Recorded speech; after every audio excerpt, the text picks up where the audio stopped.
Gustong tutukan ni Police Major Oliver Pauya, labaw sa Traffic Enforcement Unit kon TEU Gensan, ang pabalik-balik nga problema sa dalan sa may public market, particular na sa Santiago Boulevard nga gihimong displehanan sa mga vendor o gulay. Nga matod pa, mao ang usa sa mga perwisyo nga nakamugna og traffic, ilabi na kung rush hour. Pila ka higayon na usab kini nga ginareklamo sa mga motorista, apan hangtod karon wala gihapon na solusyonan tungod ga balik-balik ang mga nagapamaligya sa lugar.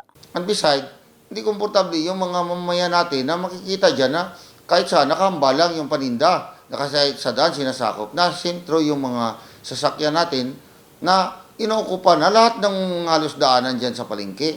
So, pangit talaga tingnan. Point ko lang, may personal ko na ito, views, na dapat madris na kagad yan. Apan pagpaklaro sa vendor, gitugutan man matod sila sa local government nga mamaligya, apan aduna lang oras nga gihatag kanila nga maka-display sa ilang baligyang gulay. Wala matod insaktong kabutangan kanila. Tungod niini apektado ang ilang panginabuhian. Dili jud man minaw ang uban.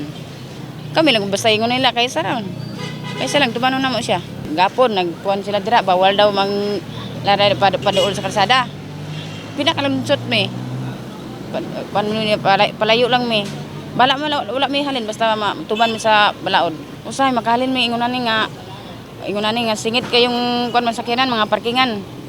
Usahay makain kami 300 sa ang isa kadlaw namo ba. Di man pud mi kahalin. Kay nag-anak man sila magpadaplin daw mo. Di daplin mi alangan mo padungol-dungol ka kamo na ilang ingon sa mo. Kailan ko may pisto kami kay dito lang mi sa pisto namo. Diri wala.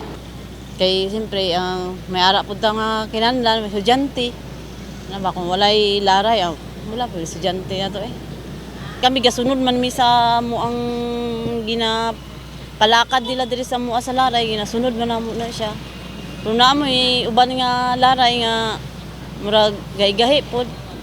Makalapas-lapas po sila sang roll diri sa mo ang ginalarayan. Problema pod sahay. Damay pod mi nga nagasunod. Hangyo na lang niini ngadto sa gobyerno aron malikayan nga makamugna pa sila og traffic, hatagan na lang matod sila og area asa sila makapamaligya og tarong ug dili maapektuhan ng ilahang kita. Ilabi na nga dinhi lang sab sila gasalig aron mabuhi ang ilang pamilya. Mo po namong kadlukan nga dili na gyud mi palarayon, gabi igas ugod dire. Ang dapat alas 6 wala na gyud mi dire. Kay gitagaan man mi kuan nga alas 6 wala na gyud mi dire tanan. Pero ambot sa natabong anong nadugayan man noon tagaan man mi kuan diri sa may alunan night market. So dili mi makabalin di kay drami ga pangumpra ma'am. Nga karon kung drami mangumpra nga magtapad-tapad mi nga ila barato nga amo kay drami ga kumpra. So dili gid pwede. Kay siyempre dito gid sila sa barato. Aminado usab ang gapamasada nga si Jerry nga nasinati niini ang traffic sa lugar. Apan traffic oy.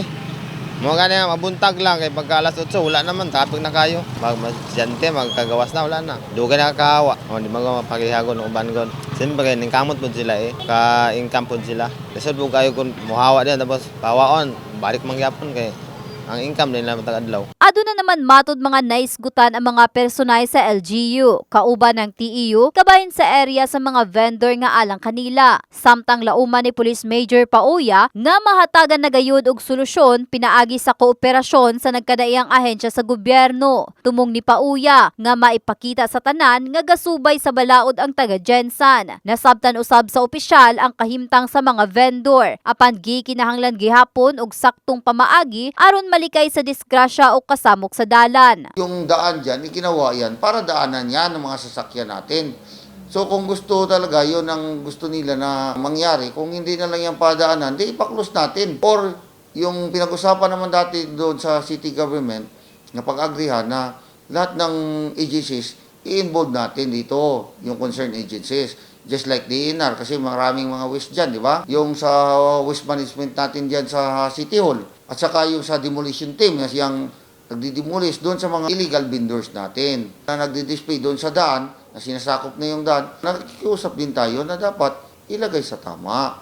Ayaw natin kasing mawalan sila ng kabuhayan kasi alam natin kung gaano kahirap ang buhay. In the heart of changing lives, kini si Brigada Russell Jean Mantile sa Brigada News Gensan, Brigada News.